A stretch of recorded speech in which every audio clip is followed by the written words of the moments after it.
అప్పుడు మమ్మల్ని వాడేశారు, ఇప్పుడు మిమ్మల్ని బలి చేస్తారు, జగన్ని నమ్మితే మట్టే అని చెప్పేసి ఈ వీడియోకి నేను ఒక టైటిల్ పెట్టాను.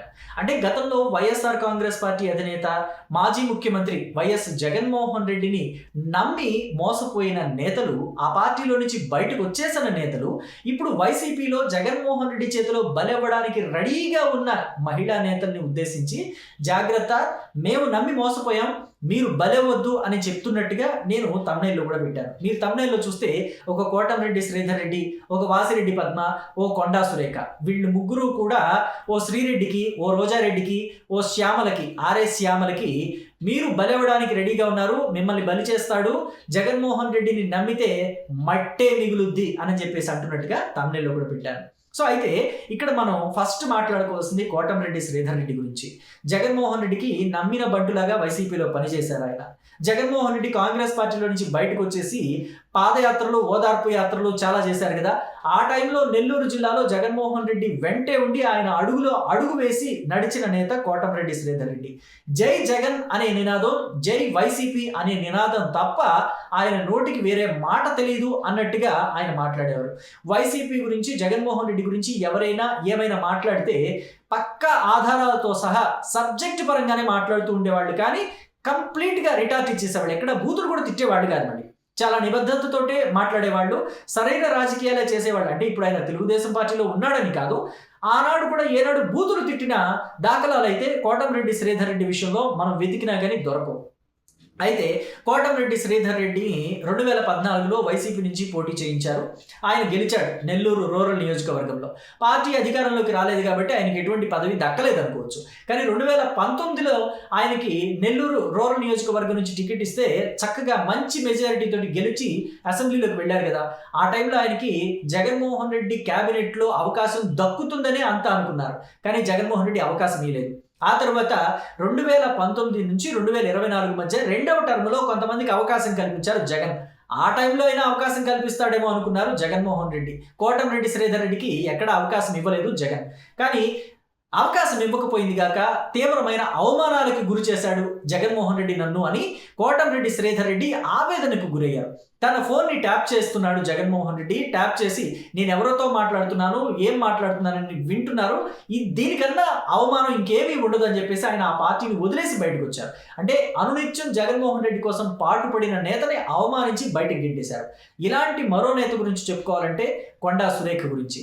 కొండా సురేఖ అయితే ఏకంగా జగన్మోహన్ రెడ్డి కోసం ఆత్మహత్య యత్నం కూడా చేశారు. అంటే ఆంధ్రప్రదేశ్, తెలంగాణ విడిపోవడానికి రెడీగా ఉన్న టైం అది. 2014 కన్నా ముందు జగన్మోహన్ రెడ్డి ఓదార్పు యాత్రలు చేస్తున్న టైం. వైసీపీ తీసుకున్న స్టాండ్ అంటే సమైక్యాంధ్రే ఉండాలి, తెలంగాణ ఆంధ్ర విడిపోకూడదు అని చెప్పేసి. ఆ టైంలో జగన్మోహన్ రెడ్డి పాదయాత్రకి, అంటే ఓదార్పు యాత్రకి తెలంగాణ వస్తాను అంటే హరీష్ రావు లాంటి నేతలు, కేసీఆర్ లాంటి నేతలు ఊరుకుంటారు. సో జగన్మోహన్ రెడ్డి ఇక్కడికి ఓదార్పు యాత్ర ఎలా చేస్తాడో చూస్తామని చెప్పేసి అడ్డుపడే ప్రయత్నం చేస్తుంటే ఆయన పాదయాత్రలు లేదా ఓదార్పు యాత్రలు అడ్డుపట్టడానికి వీల్లేదు, జగన్మోహన్ రెడ్డికి అడ్డు రావడానికి వీల్లేదని కొండా సురేఖ భీష్మించి కూర్చున్నారు. పైగా ఏమి చేయలేని పరిస్థితిలో సూసైడ్ అటెంప్ట్ కూడా చేశారు. అంటే మీరు జగన్మోహన్ రెడ్డిని ఇక్కడికి ఎలా చేయకపోతే నా ప్రాణం తీసుకుంటారని చెప్పేసి ఆవిడ సూసైడ్ అటెంప్ట్ చేశారు. కానీ ఆవిడ్ని బ్రతికించుకున్నారనుకోండి. అయితే వైసీపీ మాత్రం ఆవిడ్ని నిలబెట్టుకోలేకపోయింది. వైసీపీలో సజ్జల రామకృష్ణారెడ్డి లాంటి వాళ్ళు, విజయసాయి రెడ్డి లాంటి వాళ్ళ ప్రాభవాన్ని తట్టుకొని ఆవిడ నిలబడలేకపోయింది. ఆ పార్టీ నుంచి ఆవిడ్ని పొమ్మనకుండా పొగబెట్టి తరిమేశారు. ఆ తర్వాత ఆవిడ వేరే పార్టీలోకి వెళ్ళిపోయారు అనుకోండి, అది వేరే విషయం. అయితే కేసీఆర్ తోటి జగన్మోహన్ రెడ్డికి సత్సంబంధాలే ఉన్నాయి. కాంగ్రెస్ పార్టీ ఎంత అవునన్నా కాదన్నా కాంగ్రెస్ పార్టీ నేతలతోటి కూడా కొంతమందితోటి జగన్మోహన్ రెడ్డికి సంబంధాలు ఉన్నాయి. మీకు ఏం కావాలమ్మా, నా కోసం మీరు ఇంత కష్టపడ్డారు కదా, మీకు ఎమ్మెల్సీ పదవి ఏమైనా ఇప్పించమంటారా, లేదా ఆంధ్రప్రదేశ్లో ఏమైనా రాజ్యసభ లాంటిది ఇప్పించి మిమ్మల్ని రాజ్యసభకు పంపించమంటారా అని చెప్పేసి కొండా సురేఖతోటి ఒక్కసారి కూడా మాట్లాడి ఆవిడ మనసులో మాట ఏంటనేది తెలుసుకునే ప్రయత్నం చేయలేదు జగన్మోహన్ రెడ్డి. ఏ తెలంగాణ నేత అయితే మాత్రం ఆంధ్రప్రదేశ్లో రాజ్యసభ ఇవ్వకూడదా? మరి అలాంటప్పుడు పరిమళనత్వానికి ఎలా ఇచ్చారు? ఎక్కడో నార్త్ ఇండియాకి సంబంధించిన వ్యక్తి కదా, అలాంటి వ్యక్తికి ఇవ్వగలేంది కొండా సురేఖకి ఇవ్వలేకపోతాడా జగన్మోహన్ రెడ్డి అనుకుంటే. కానీ ఆవిడని పూర్తిగా బలి చేసేశారు. ఆవిడతో అవసరం తీరిపోయింది. సో బయటకు గెంటేశారు. ఆ తర్వాత వాసిరెడ్డి పద్మ గురించి మనం మాట్లాడుకోవాలి. వాసిరెడ్డి పద్మ రాజకీయాలు మొదలుపెట్టింది ప్రజారాజ్యం పార్టీతోటి. చిరంజీవి ఆ తర్వాత పరిణామాలతో తన పార్టీని కాంగ్రెస్ పార్టీలో విలీనం చేసిన ఆవిడ కాంగ్రెస్ పార్టీతో కంటిన్యూ అవ్వలేదు. ఆవిడ వైసీపీతో కంటిన్యూ అయ్యారు.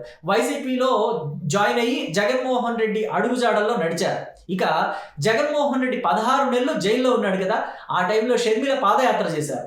అంటే ఆయన ఓదార్పు యాత్రల్ని ఈవిడ కంటిన్యూ చేశారు కదా, ఆ ఓదార్పు యాత్రలో భాగంగా షర్మిల 3500 కిలోమీటర్లు పైచులకు నడిచారు. అయితే షర్మిల వేసిన ప్రతి అడుగులోనూ వాసిరెడ్డి పద్మ ఆవిడికి తోడుగా ఉన్నారు. అంత చేసిన వాసిరెడ్డి పద్మకి ఏమైనా 2014లో టికెట్ ఇచ్చారంటే ఇవ్వలేదు. 2019కి వచ్చేసరికి తన భర్త కోసం టికెట్ అడిగారు, అయినా జగన్ రిజెక్ట్ చేశారు.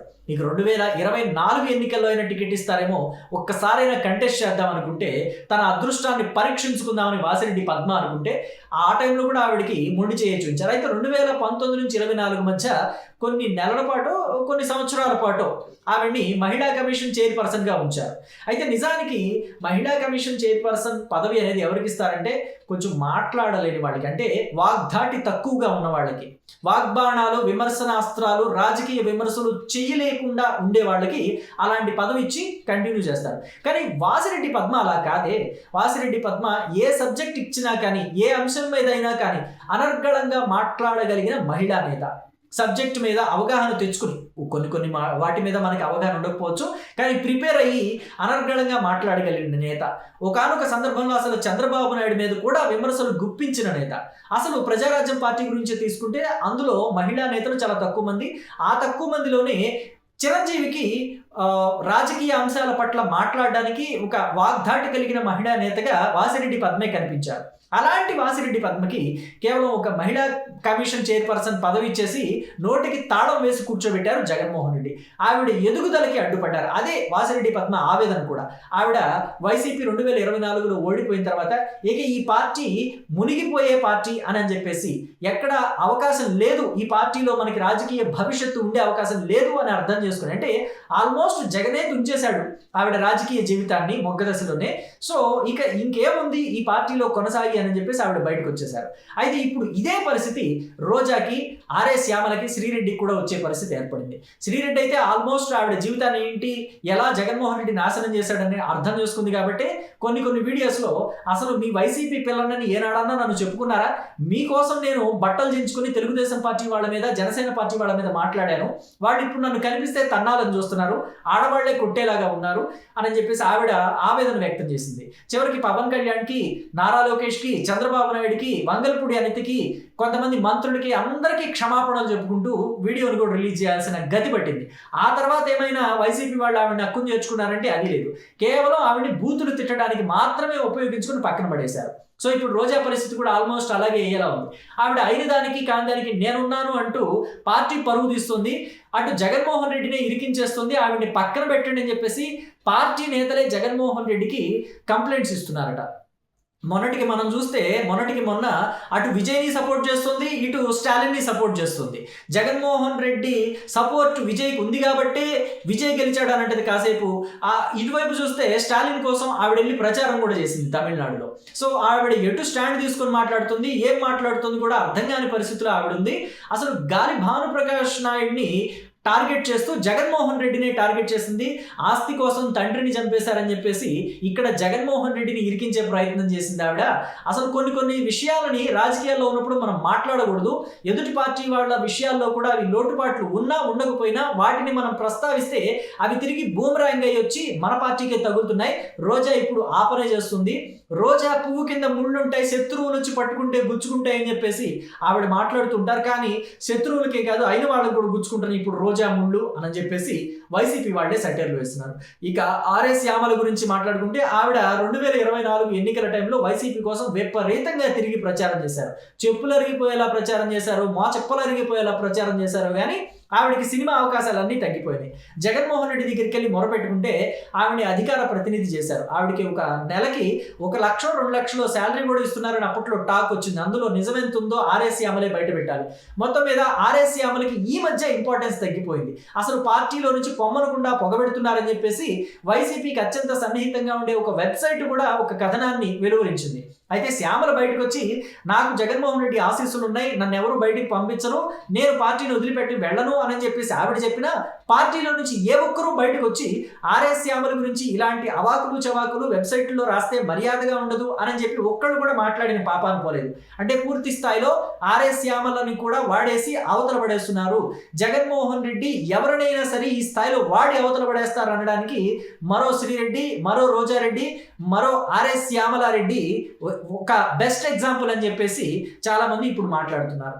ఏది ఏమైనప్పటికీ కూడా జగన్మోహన్ రెడ్డి వాడకం మాత్రం వేరే లెవెల్లో ఉంటుందని చెప్తున్న మాటకి మీరేమంటారో మీ అభిప్రాయాన్ని కమెంట్ బాక్స్లో తెలియచేయండి. Thank you.